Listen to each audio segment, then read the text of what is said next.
What's up, guys? Welcome back to my channel. It's your girl Ashley, aka Pretty Hippie, and I'm back with another video.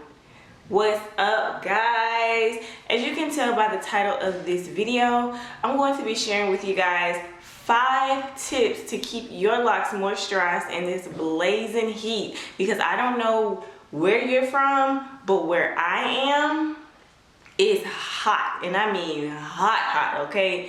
It's like over 100 degrees like some days, and it's hot. 5 tips to keep your locks moisturized in this severe heat that we are experiencing. But guys, before I get started with this video, I want you to go ahead and like this video. Please give it a big like, and also go and hit that subscribe button if you will. And also, before I get into the video, guys, we have a word from today's sponsor, World Peace Sea Moss. If you haven't tried World Peace Sea Moss, what are you waiting on? The flavors are so delicious, you can eat it straight out of the jar. The consistency is smooth and blended to perfection. Sea moss promotes irregular thyroid function, boosts immunity, nourishes skin, supports emotional health, and so many other things. Have you had your sea moss today? Make sure you check out the website www.worldpeaceseamoss.com. Once again, thank you for today's sponsor. We will leave the link in the description box below if you guys want to purchase some sea moss.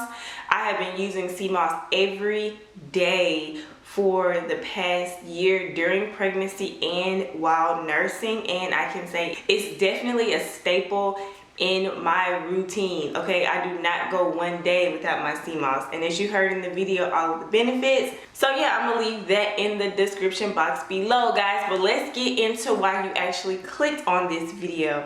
I'm sharing 5 tips to keep your locks moisturized in this heat, and we're gonna go ahead and get started right now.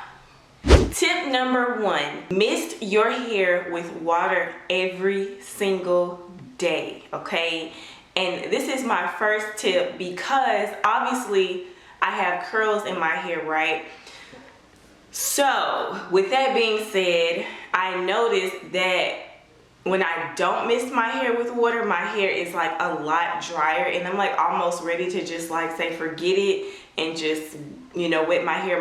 I still have curls or whatever, but like my hair is so dry, and it's because obviously when you have curls, you're not going to mist your hair with water because moisture is the thing that makes your hair drop. Like if I mist my hair every day with water, I wouldn't have any curls, right? So you definitely want to be spraying your hair with water every day, and preferably distilled water, because the water from the faucet has like a lot of hard chemicals and stuff in it. You know, we don't really know what's in that water. It's like hard water.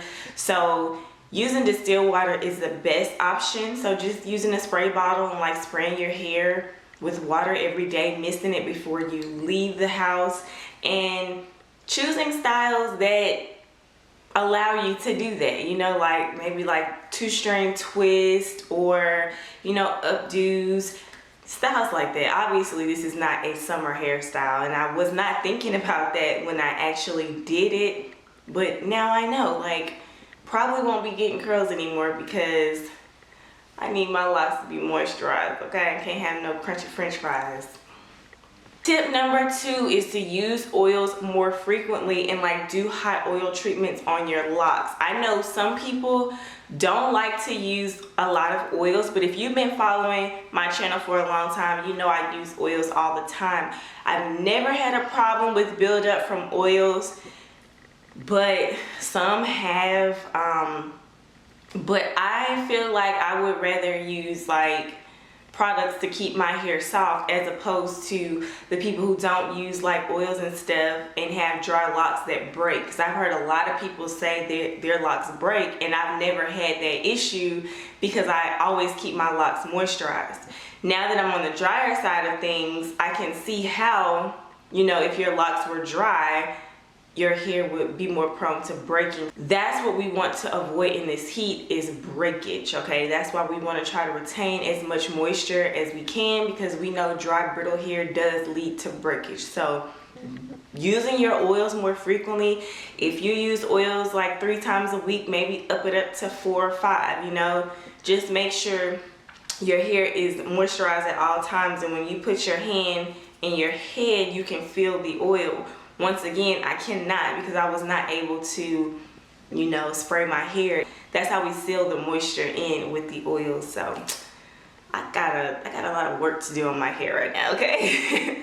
The third tip I have for you guys is go longer in between washes. Like, obviously washing your hair dries your hair out and it takes the oils and stuff out. So during these hot summer months, instead of washing your hair once a week, twice a week, try to go as long as you can, like maybe every 4 weeks, like if you can. Like, I know some people have scalp issues where they will get bad dandruff and they may have to wash, you know, a little bit sooner. But if you can, just focus on washing your scalp. If you're one of those people that have to wash your hair every week, just opt to wash the scalp only, and like don't wash all the way down the shafts of your locks. That way you can get your scalp really clean, and then just kind of run the water through and get the shampoo out without drying the ends of your locks too tough.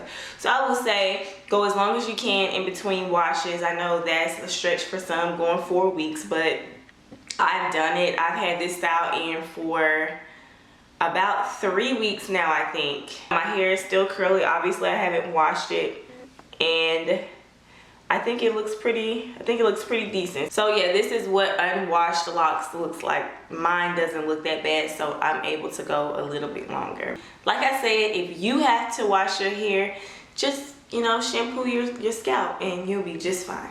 Tip number 4 is probably the most important tip that I can give you. What you put into your body is a reflection of the outside of your body.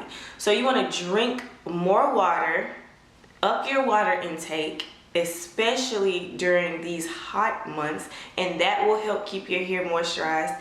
And also eat fruits that hold a lot of water, like your melons, like your watermelons, your cantaloupes, like melons that hold a high water content. Staying hydrated, drinking coconut water, you know, whatever you're doing to stay hydrated, make sure you do just that, because if you're not hydrated, your hair is going to be dry and brittle. Like, one thing I noticed during pregnancy is when I wasn't drinking enough water, my lips were really chapped.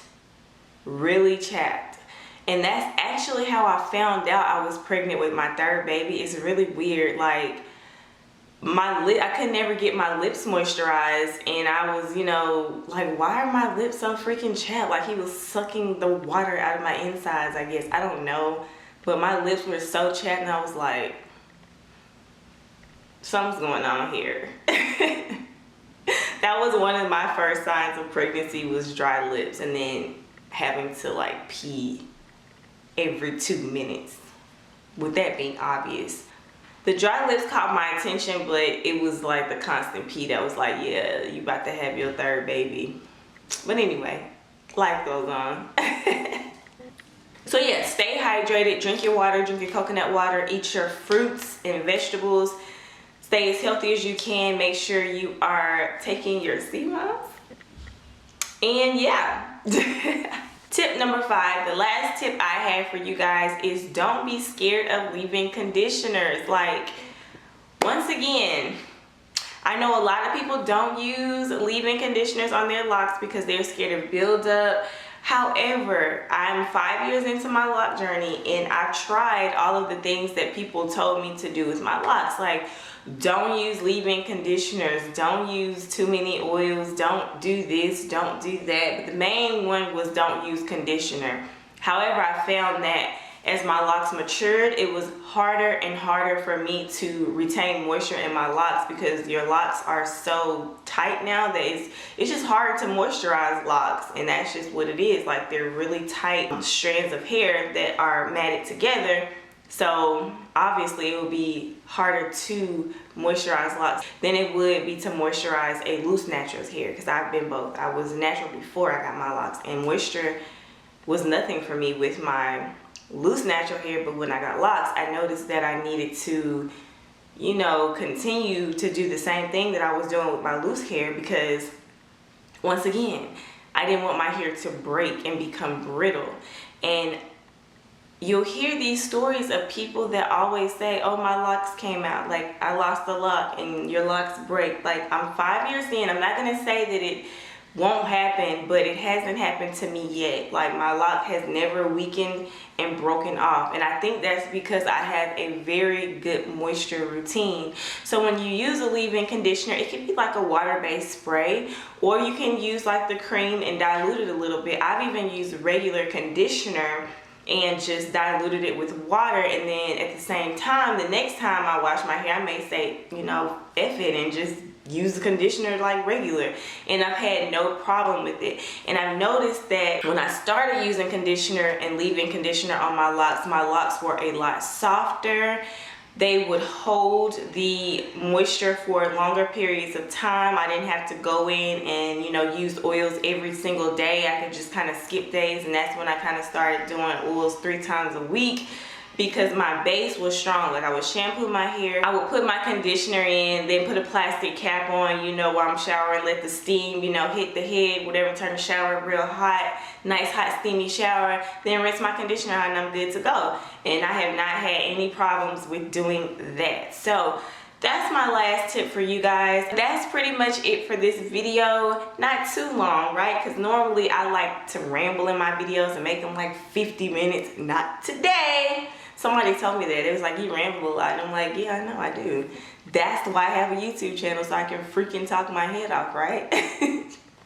But that's all for this video, guys. If you like this video, please give it a big thumbs up. And if you like my videos, why not subscribe to my channel? And as always, world peace. Bye, guys.